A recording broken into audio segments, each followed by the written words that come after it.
அன்பும் பண்பும் பாசமும் நேசமும் நிறைந்த நட்புகளுக்கும் உறவுகளுக்கும் என் இனிய காலை வணக்கம். இன்று ஒரு குறள் அதிகாரம் 31 வெகுளாமை. குறள் எண் 301.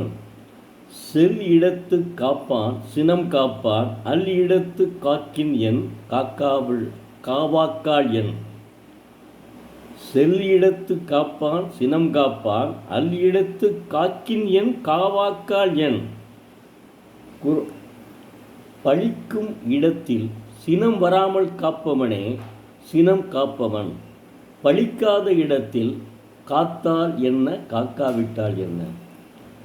தெய்வப்புலவர் திருவள்ளுவர் ஒருவன் திட்டும்போது அப்போது நீ கோபப்படக்கூடாது என்கிறார். இதைத்தான் அற்புதமாக சொல்லுகிறார். நீ ஒருவன் திட்டும்போது நீ கோபப்பட்டால் நீ ஏதாவது அவனுக்கு அடிப்பாய் அல்லது தொந்தரவு பண்ணுவாய். அப்போது உங்களுக்குள் வாய் தகராறு ஏற்படும். அதனால் பின் விளைவுகளை நீ யோசிக்க வேண்டும். எனவே அமைதியாக சென்று விட்டால் அவன் பாட்டுக்கு அமைதியாக போயிடுவான். அவன்கிட்ட போய் நம்ம ஏன் தகராறு பண்ணிட்டு இருப்பானே.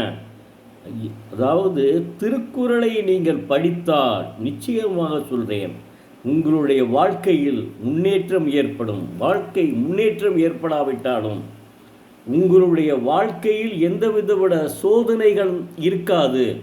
நான் இப்போது ஒரு குறளை உங்களுக்கு சொல்கிறேன் என்று வைத்துக் கொள்ளுங்கள்.